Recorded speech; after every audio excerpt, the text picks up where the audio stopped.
ये कथा है तब की, जब समुद्र मंथन चल रहा था। अमृत की तलाश में देवर दानवों ने थाम रखी थी मंदराचल की डोरी।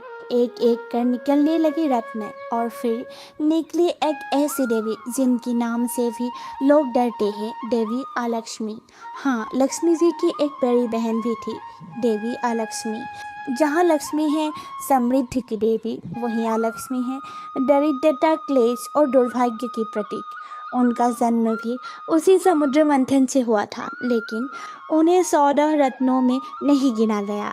क्यों? क्योंकि वो थी अंधकार का प्रतिनिधित्व। कहा जाता है कि देवी अलक्ष्मी का विवाह हुआ था ऋषि उद्दालक से, लेकिन जब वे अपने पति के आश्रम पहुंची तो उन्होंने उस आश्रम में प्रवेश करने से मना कर दिया। ऋषि ने कहा, हे देवी, आश्रम में प्रवेश क्यों नहीं कर रही आप? तब देवी अलक्ष्मी ने कहा, क्योंकि वे वहाँ नहीं जाती जहाँ पवित्रता, शांति और धर्म होता है। मैं वास करती हूँ वहाँ जहाँ गंदगी हो, जहाँ कलेश हो और जहाँ कपड़े मैले हो और मनुष्य अधर्म के मार्ग पर चलता हो। देवी अलक्ष्मी के ये वचन आज भी हमें सताते हैं कि यदि घर में लक्ष्मी चाहिए तो पहले अलक्ष्मी को दूर करना होगा। इसलिए नींबू और मिर्ची को घर के द्वार पर टांगा जाता है, क्योंकि तीखे और खट्टे पदार्थ अलक्ष्मी को प्रिय है। वो द्वार पर ही उनका भोग लगाकर लौट जाती है।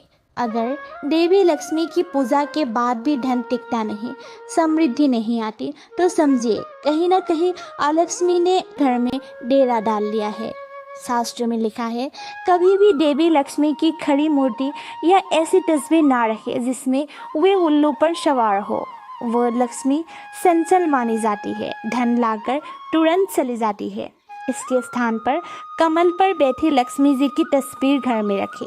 ऐसे लक्ष्मी घर में स्थिर रहती है और सुख समृद्धि बरसाती है।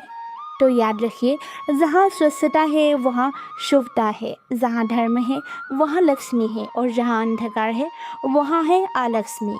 ऐसे ही अनसुनी कथाएं सुनने के लिए मेरे चैनल हृदय पृष्ठा को सब्सक्राइब करें, क्योंकि हम लाते हैं वो कहानियाँ जो किसी ने नहीं सुनाई।